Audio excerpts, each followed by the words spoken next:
আসসালামু আলাইকুম এভরিওয়ান, সবাই কেমন আছো? আলহামদুলিল্লাহ, আল্লাহর রহমতে আমরা অনেক ভালো আছি।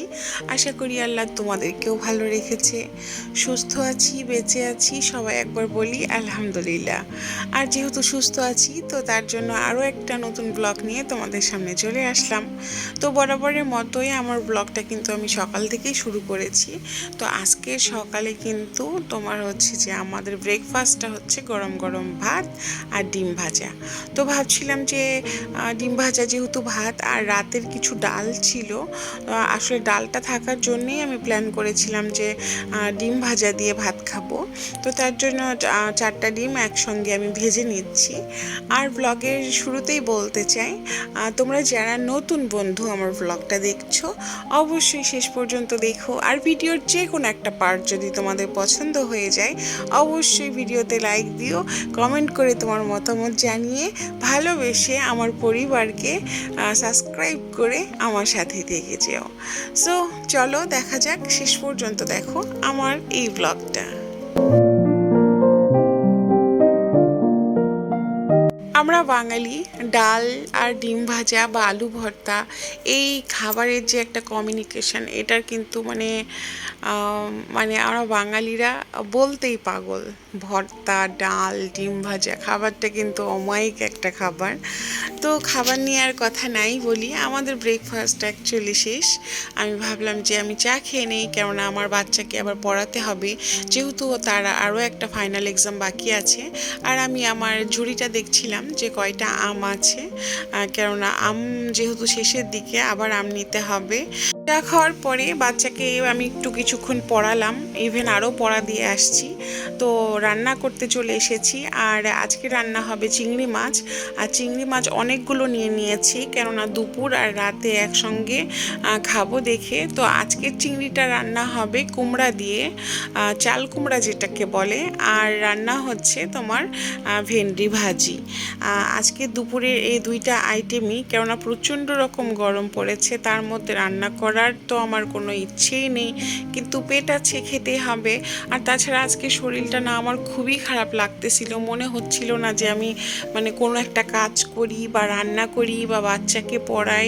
কেন জানি আছে না যে তোমার কোনো একটা দিন থাকে যে অযথা কোনো কারণে না তোমার কোনো কিছুই ভালো লাগে না। এটা তো আমার ক্ষেত্রে খুব হয়, হঠাৎ করেই না কেন জানি মনে হলো যে না, আজকে আর কিচ্ছু ভালো লাগছে না। কেন জানি মনে হচ্ছে যে শুধু শুয়েই থাকি, কোনো কাজ করব না, দুনিয়া এপাশ থেকে ওই পাশে হলেও নড়াচড়া করব না, এরকম মনে হলো। কিন্তু ওই যে আসলে নিজের একটা পেট হলে চিন্তা ভাবনা থাকে না। কিন্তু যদি রান্নাটা না করি, ওদের বাবা না হয় বাইরে খাবে, বা ওদের বাবাকে বললে অবশ্য বাচ্চাদেরও খাবার কিনে নিয়ে আসবে। তো আমি ভাবলাম যে না থাক, বাড়তি দরকার নেই, একটু কষ্ট করে রান্না করেই নেই। আর তাছাড়া তো আমার রেস্টের কোনো উপায় নেই, এত কাজকর্ম, আল্লাহ, আমার সংসারে অনেক কাজের চাপ, তার উপরে বাচ্চার এক্সাম, তার উপরে অ্যাকচুয়ালি 2 বাচ্চা যখন বাসায় থাকে তখন না এমনিতেই প্রেশার ক্রিয়েট করে ওরা, আর আমার খুবই খারাপ লাগে। আর যেহেতু আমি বাসায় একা, সব কিছু এক হাতে হ্যান্ডেল করতে হচ্ছে, তার জন্য রেস্টও সেইভাবে নেওয়া হচ্ছে না। তো ভাবলাম যে আসলে নিজেকে পুশ করলাম যে না, করতেই হবে। তারপরে হচ্ছে যে আমার কাজগুলো আমি শেষ দিলাম। তো রান্নাঘরে কিন্তু রান্না চলছেই, আর আমি চলে এসেছি ওয়াশিং মেশিনে কাপড় ধোয়ার জন্য। বাট এসে দেখি না ওয়াশিং মেশিনটা গোসলের একটা পানি পড়ে উপরে ছোপ ছোপ পড়ে গিয়েছে, ইভেন অনেক ময়লাও পড়ে গেছে। আর যেহেতু এখন মা বাসায় নেই, প্লাস হচ্ছে আমাকে মা থাকলে অনেক কাজে হেল্প করে। আর সেক্ষেত্রে এখন আপাই আমার কাজের আপাটাই হচ্ছে একমাত্র সম্বল। কাজের আপাকে দিয়ে যেহেতু আমি বাড়তি অনেক কাজ করাচ্ছি, সেক্ষেত্রে আমি ভাবলাম যে আজকের কাপড়টা আমি ওয়াশিং মেশিনে দিয়ে দেই।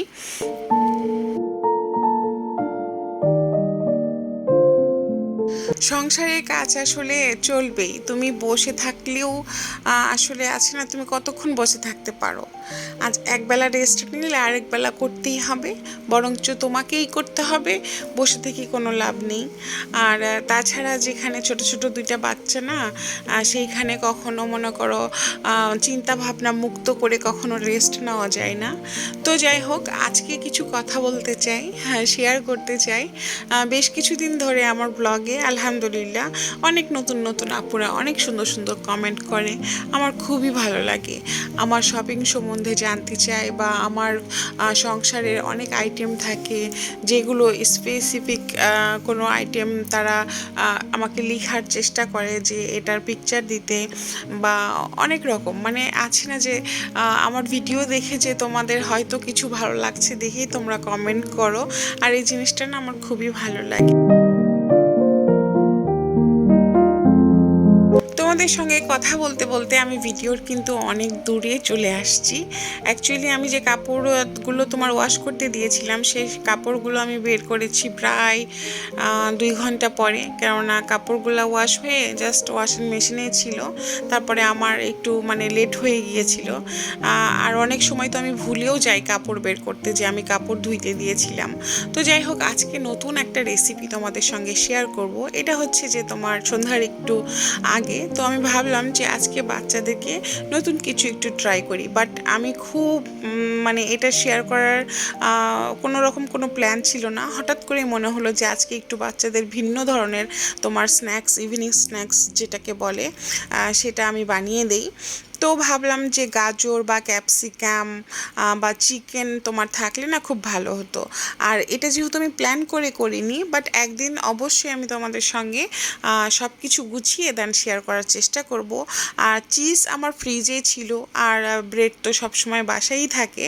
তো ভাবলাম যে চিজটা বাচ্চাদের জন্য কিন্তু অনেক হেলদি একটা খাবার, আবার ডিম আছে, তো তার সাথে যদি আমি ফ্রাই করে দিয়ে একটা মানে আছে না যে একটু লবণ ছিটিয়ে দিয়ে তোমার দেই, তাহলে বাচ্চাদের কিন্তু একটা তোমার সন্ধ্যার নাস্তাটা কমপ্লিট হয়ে যায়। আর যেহেতু সাথে ডিম আছে তো পুষ্টির তো অভাব থাকবেই না। তো আমার এই নতুন তোমার হচ্ছে যে সিম্পল একটা ইভিনিং স্ন্যাক্স রেসিপিটা তোমরা অবশ্যই করে খেয়ে দেখতে পারো। আলহামদুলিল্লাহ এটার টেস্ট কিন্তু অনেক বেটার ছিল, আর চিজ একটু বেশি দিলেই ভালো।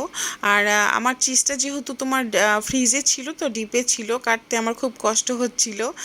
তো তারপরও ভাবলাম যে যেহেতু আমি একটু ফার্স্ট টাইম ট্রাই করলাম, দেন একটু অল্প অল্প করে দিয়েই ট্রাই করি। আর নেক্সট ডে আমি যেটা তোমাদের সঙ্গে শেয়ার করব সেটা অবশ্যই আরও ভালোভাবে শেয়ার করার চেষ্টা করব। বাচ্চাদের একটু নতুনত্ব নিয়ে এসে যদি কিছু তোমার খাবার আইটেম দেওয়া হয়, তারা খুব এক্সাইটেড হয়ে না খাবারটা শেষ করার চেষ্টা করে। আর আমি ভাবলাম যে আর একটু চিজ দেই, কেন জানি মনে হচ্ছিল যে আমার চিজ একটু কম হয়েছে। আর চিজ তো মনে করো গরমের একটু হালকা তাপেই গলে যায়। তো আমি এই জিনিসটা তোমার ব্রেডটা মাঝখান দিয়ে কেটে জাস্ট একটা স্যান্ডউইচের মতো শেপ দিতে চাচ্ছিলাম। তো ভাবছিলাম যে না, আমি তো এই কোনা করে না কেটে তোমার হচ্ছে যে মাঝখান দিয়ে কেটে তারপর দেই, যাতে সুন্দরভাবে চিকনভাবে মানে ধরে দেন খেতে পারে।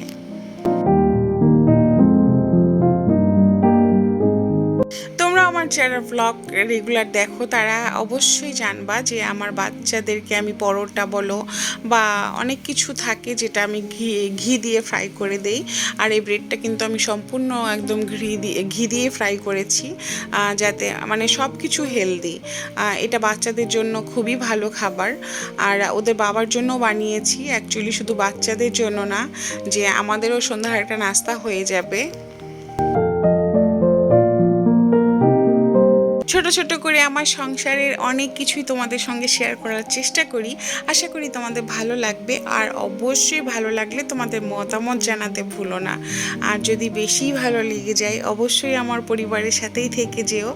তো আজান বাবা এটা ট্রাই করছিল, আর ও তো মানে মুখে না দিতে আম্মু good good very good perfect perfect আম্মু হার্ট হার্ট লাভ দিলাম তোমাকে, মানে ও খুব খুশি, ওর অনেক পছন্দ হয়েছে। আর বাচ্চাদের জন্য কিছু বানালে তারা যদি তৃপ্তি সহকারে খায়, আমার যে কি ভালো লাগে, মনে হয় যে ওটা বারবার বানাই। আসসালামু আলাইকুম। বাপ রে, কি বড়, কি বড়টা আনছো, ও মাই গড।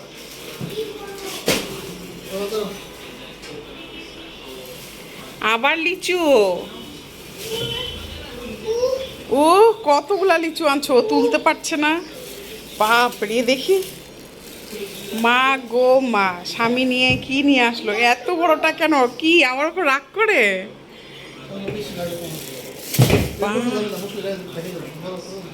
এত বড়টা আমি কি করবো আর কই রাখবো এটা? আর এটা কুশন 3টা। ওয়াও, এত বড়টা! আল্লাহ, এইটা এইটা আজকে শপিং এর পাহাড় চলে আসছে, পাহাড় পাহাড়। আজকে আমার হাজব্যান্ড কিন্তু অনেকগুলো শপিং করেছে, অবশ্যই তোমাদের সঙ্গে শেয়ার করব।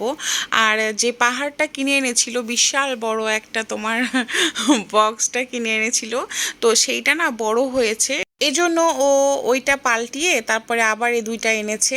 অ্যাকচুয়ালি আমারও শপিংয়ে যাওয়ার কথা ছিল, তো ওদের বাবা বলছিল যেন আমিও যাই। আর ওই যে বললাম না, আজকে আমার শরীরটা খুবই খারাপ লাগছিল, মানে কোনো কাজে আমি এনার্জি পাচ্ছিলাম না। তো ওদের বাবাকে বললাম যে না, আমি এই গরমে বের হব না। আর তাছাড়া আজানও বাসায়, মা তো আর নেই যে বাচ্চাদেরকে রেখে যাব। 2টা বাচ্চাকে কিভাবে একা ফেলে দিয়ে তারপর শপিংয়ে যায়, এটা একেবারে পসিবল না। তো কিছু ইম্পর্টেন্ট তোমার শপিং অবশ্যই ছিল, যেটা ওদের বাবা একাই করতে পারতো, এর জন্য ওকে পাঠিয়েছিলাম। আর এই বাস্কেটটা নিয়ে আসছে তোমার হচ্ছে যে বেস্ট বাই থেকে। এটা আমার খুবই খুবই দরকার ছিল। অবশ্যই শেয়ার করব যে কেন এত মানে জরুরিভাবে আমি এই শপিংটা করেছি।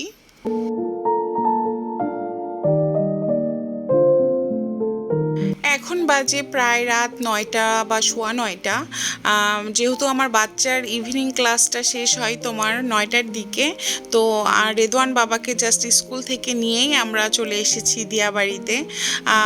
আমার যেহেতু ভালো লাগছিল না, তো ওদের বাবা বলছিল চলো বাইরে যেয়ে চা খেলে ভালো লাগবে। আর তাছাড়া আজকে একটু বাতাসও হচ্ছে, ওয়েদারটা বাইরে অনেক সুন্দর, তো মাঠে বসে থাকা যাবে। তো চলে আসছি আমরা তোমার বিজিএমে। তো ওখান থেকে তোমার চা খাবো। আর এই যে অলরেডি ওদের বাবা চা নিয়ে চলে এসেছে, মাসুদ টি স্টোরের চা। এই চাটা আমাদের অনেক পছন্দের। তো ভাবলাম যে আচ্ছা ঠিক আছে, যেহেতু বাচ্চারাও আছে, তারা মনে করো রাতের বেলা যে বাতাসটা আছে, তারা একটু মাঠে বসবে, খেলবে, তাদের জন্যই ভালো। তবে আমি তোমাদের সঙ্গে অবশ্যই নেক্সট ব্লগে আমার শপিংগুলো শেয়ার করব, কেননা আমি না সময় পেলাম না। ওদের বাবা হচ্ছে যে তোমার ফার্স্টে শপিং করে নিয়ে এসে দেন আবার বাইরে গিয়েছিল ওগুলো চেঞ্জ করতে, তারপর চেঞ্জ করে আনার পরেই তোমার হচ্ছে কিছুক্ষণ পরে আমরা বের হয়ে পড়েছি। এর জন্য আমি সেই শপিংয়ের ভিডিওটা করতে পেরেছিলাম না। তো এই ব্লগে যেহেতু দেখাতে পারলাম না, নেক্সট ব্লগে অবশ্যই দেখাবো। তো আমার নেক্সট ব্লগে শপিং দেখার জন্য অবশ্যই তোমরা আমার সাথেই থেকো। বিশ্বাস করো, এই জায়গাতে বসে থাকতে যে কি ভালো লাগে, না কোনো কোলাহল আছে, ঘাসের উপরে বসে থেকে জাস্ট তুমি চা খাবা বা খোলা আকাশের নিচে, মানে দারুণ একটা পরিবেশ এবং দারুণ একটা অনুভূতি। আর তারপরে তো একের পর এক খাবার আছেই, চা খেলাম, তারপরে এখন আসছে আইসক্রিম। আর বাচ্চারা একটু বাইরে বের হলেই না আইসক্রিম খায় বা চিকেন ফ্রাই, এগুলো মানে সব সময়ের খাবার ওদের। জাস্ট শব্দটা শোনো।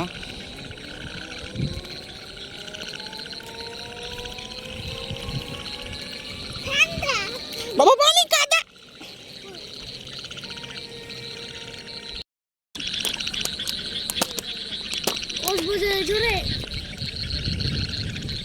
রাত 10টা পার হয়ে গেছে, বাট ওরা কেউ বাসায় যেতে চাচ্ছে না, বিশেষ করে আমার বড় ছেলে। আম্মু রাত 12টায় যাবো, এত সুন্দর বাতাস, এত সুন্দর বাতাস। আর প্লাস এই যে ব্যাগ, কি শব্দ, মারাত্মক সুন্দর, মারাত্মক সুন্দর জায়গা।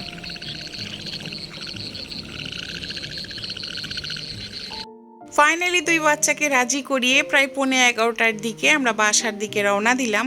আর এই যে দূরে লাইটগুলো দেখতে পাচ্ছ হোয়াইট কালার, এগুলো কোরবানি গরু উঠাবে, তার জন্য তোমার সেই জায়গাগুলো প্রস্তুত করেছে। আর আজকের ব্লগটা কিন্তু এখানে শেষ করব।